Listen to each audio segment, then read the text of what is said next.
উত্তর-পূর্ব ভারতের আসামি গ্রামের জনপদ যেন মন মাতিয়ে দেয়। কখনো পাহাড় বা কখনো সবুজ যেন চোখের শান্তির কোলে পলিয়ে দেয়।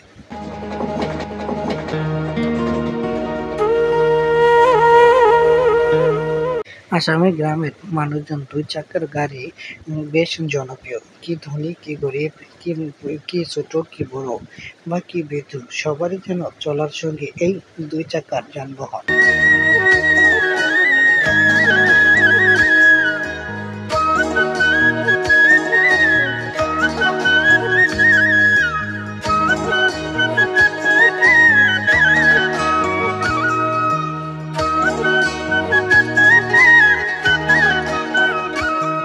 আধুনিক চকচকে ঢালা পিচঢালা যে পথটা যেমন তৈরি হয়েছে, সেই সাথে এখানকার মোটরসাইকেল চলাচলের যেন বেশ বেড়েছে।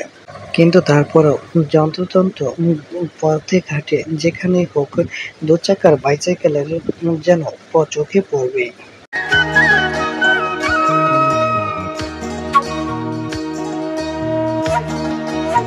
বন্ধুরা, আজকে আমি আসামের জনপদের মানুষের জীবন এবং জীবিকা আমার এই পর্বে ভিডিওতে দেখানোর চেষ্টা করব।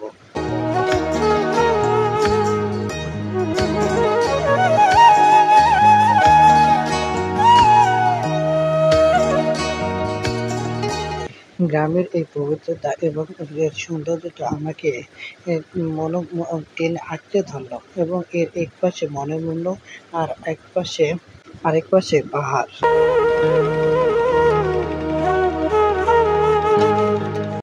বন্ধুরা, এই পাশে যে রয়েছে অজস্র গন্ডার, দেখুন ওই যে একটি দেখা যাচ্ছে, এরা এসে এই ধান বা পাট এই ফসলি ক্ষেতগুলোকে নষ্ট করে দেয়।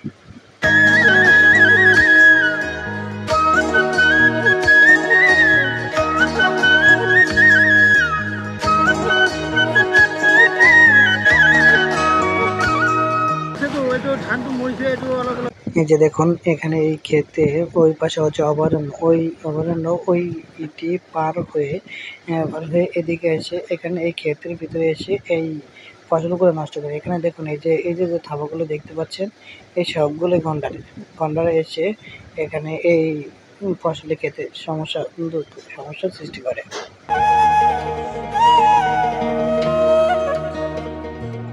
এখানে দেখুন, একটি জিনিস দেখে খুব ভালো লাগলো, এই জমি জুড়ে এক একটি জমির উপরে এক একটি মাচা দেওয়া আছে। এই যে এখানে মনে হয় রাতে কেউ থাকে, মানে এই ক্ষেত পাহারা দেওয়ার জন্য।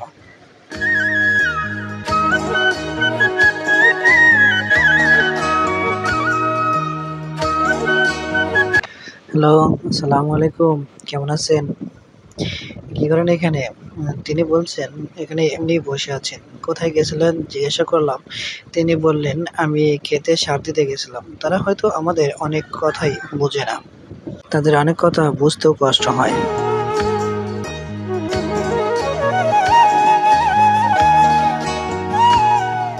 এখানে আর একজন দেখলাম ক্ষেতের কাজ শেষ করে এখানে বসে আছেন।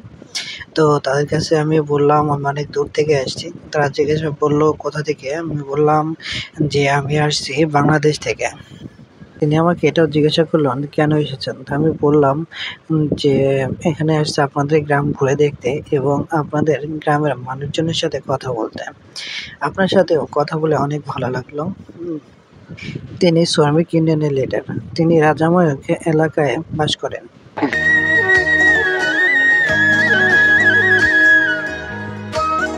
তিনি ধানের জমির দিকে যাচ্ছেন। ধানের জমিতে গিয়ে সেখানে সার এবং পিছনে রয়েছে ধানের সামনে একটা বালতি আর একটা, মানে জমিতে যেতে যা যা লাগে তাই তার কাছে আছে।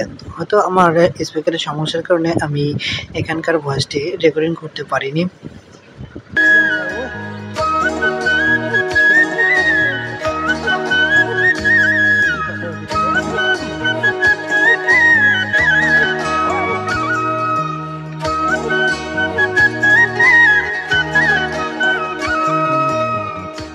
তাকে জিজ্ঞাসা করা হলো তার বাসা কই, কিন্তু সে বলল এখানে, ওই যে আমার বাসা, কিন্তু আগে যেখানে আমার বাসা ছিল সেখানে নাই। কারণ জিজ্ঞাসা করায় তিনি বললেন যে আমার নদী ভাঙার কারণে আমার বাড়ি বিলীন হয়ে গেছে ওই নদীর ভিতরে। এক রাতে প্রায় ১০-১২টি বাড়ি বিলীন হয়ে গেছে। তার ভিতরে তার বাড়িতে ছিল। অবশেষে তিনি এসে এখানে এই ছোট্ট কুটির ঘরে রয়েছেন। তারপর আর হিসাব নাই। তাকে জিজ্ঞাসা করা হলো এর ভিতরে তিনি কয়বার তার ঘর ভেঙে জায়গা বদল করেছেন। তিনি বললেন এক রাতের ভিতরে দেখা যাচ্ছে এক জায়গা থেকে আরেক জায়গা আছে ১০-১৫ বারও আমি আমার বাড়ি ঘর চেঞ্জ করেছি এক রাতে। এভাবেই জীবন যাপন করেন তারা, এবং তারা এভাবেই তাদের জীবন কাটে। আসামের মানুষের আসলে মূল সমস্যাই হচ্ছে এটি। জীবনে অনেক কষ্ট করেছি, তার কথায় তিনি অনেক কষ্ট করে আজ এখানে এসেছেন, এবং এখানে এসে তিনি অনেক শান্তিতে বসবাস করে যাচ্ছেন। তাকে একথা বলায় তিনি তারপরেও বললেন এখনো শান্তি নেই। এখন যে নদীর ধারে রয়েছি, এই নদীর ধারে আর ভাঙবে কিনা সেটা বলা যাচ্ছে না। যদি ভেঙে যায় তাহলে হয়তো আমাদেরকে আবার এখান থেকে অন্য কোথাও শিফট হতে হবে। এভাবেই চলতে হবে নদী এবং পানির সাথে লড়াই করে যতদিন বেঁচে থাকি আমরা। ঘর দুয়ার বস্তু বাহিনী বহুত গেছে গা, এখন তনেটাই নাই না এনে থুই তনেটাই না নিতে নিতে হ্যাঁ জিনিস হ্যাঁ দইরা হালাই নদী। কাকু, এখনো কি ভয় লাগে যে ঘর ভেঙে যাবে? ভয় তো লাগবেই। ওটা বলে আগে নদী আসলে বলে। তাকে জিজ্ঞাসা করলাম যে আপনার কি সেই সব মানুষের কথা মনে হয় যাদের সাথে আশপাশে একসাথে কাটিয়েছেন, একসাথে দেখেছেন? বহুত মানুষ বহুত জায়গায় গেছে, কত সরা ভাঙা হয়ে গেছে না মানুষ। জি, তারপর এক জায়গার মানুষ কত বুড়াং কি গেছে, কত যে কি যে আসছে আপনি আগে যে মানুষজনের কাছে ছিলেন এবং তাদের কথা কি এখন আপনার মানুষের কথা মনে হয়? তাদের জন্য কি আপনার খারাপ লাগে? খারাপ লাগবেই তো, খারাপ লাগে না কথাই। অনেকদিন পর দেখা হয় তাদের সাথে, কখনো ওই মাঝে মাঝে দেখা হলে তাদের সাথে কেমন লাগে? কেমন আর না গো, ওই তো আলোচনা করে, সবাই আলোচনা করে, দুঃখ প্রকাশ করে। এক জায়গার মানুষ নিজেকে সরাসরি কেনাগাল থাকছি। কাকি, আপনার কয় ছেলে মেয়ে? ছেলে মেয়ের কথা আর কি কইবেন, 3টা ছেলে 3টা মেয়ে। জি আচ্ছা। 3 ছেলে, 2 ছেলে বিয়া করাইছি। জি আচ্ছা। আর এক ছেলে বিয়া করিবার রয়েছে, আমি 3টা বিয়া দিছি। এটাই তো আপনাদের বাড়ি? আচ্ছা, আপনাদের ঘরের ভিতরে এবং বাইরের ভিতরে সবকিছু আমাদেরকে একটু দেখাবেন? কয়েকবার ঘর ভাঙার পরে তিনি আবার এখানে এসে আবার তিনি ঘর বানিয়েছেন। এখানে তিনি ভিতরে এবং বাইরে সুন্দর করে আবার ঘর তৈরি করেছেন। এটা কি দিয়েছেন? এটা কি পাটকাঠি? এটি কাশবন। কাশবনের যে আঠা থাকে সেটি দিয়েই এই ঘরের বেড়া তৈরি করেছেন এই কাকু। এবার দেখুন এর ঘরের ভিতরের অংশ। একটি ঘরের ভিতরে 2টি খাট দেখতে পাচ্ছি, এবং একটি টেলিভিশন আছে এখানে। আবার এখানে অনেক, এই যে একটা, এটা সম্ভবত অন্য পাঁচটাও আমি আপনাদেরকে দেখাবো। এই সাইড দিয়ে, এখান দিয়ে যে ওই পাশে যে এখানে যে একটি বিড়াল, হ্যাঁ, বিড়ালটি আমাকে দেখে ঘরের ভিতরে চলে গেল। আমরাও পিছন চলে যাচ্ছি। দেখুন এটি হচ্ছে অন্য আরেকটি রুম। এখানে একটি মোটরসাইকেলও আছে দেখা যাচ্ছে। এটি হচ্ছে আরেকটি রুম। এই রুমেও আরো একজন মানুষ থাকে বা বসবাস করে থাকে। এখানে ডিজিটাল বলতে এটা হচ্ছে তাদের রান্নাঘর। এখানে গরু বা কোনো কিছু হয়তো রাখে, এখানে বসবাস করে। আর এখানে এই পাশটায় এটা রয়েছে একটি বাইসাইকেল, ওটি হচ্ছে অন্য আরেকজনের বাড়ি। আসামের জনপথে মানুষের মূল পোশাক এটি হচ্ছে 2 চাকার বাইক।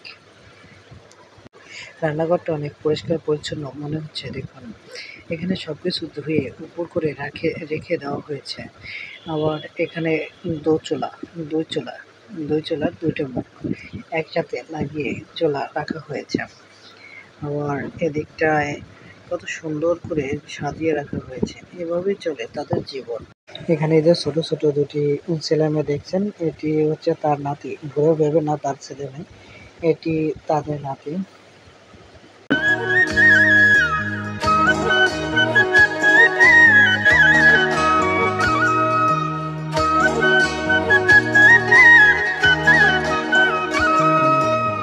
বন্ধুরা, আসামের গ্রামের মানুষের সুখ দুঃখ এবং কষ্ট আমার ক্ষুদ্র পরিবারে ছোট্ট একটি অবসর আপনাদেরকে দেখানো হলো। আগামী পর্বে আমি আপনাদেরকে দেখাবো, এর পরের পর্বে অন্য কিছু দেখাবো।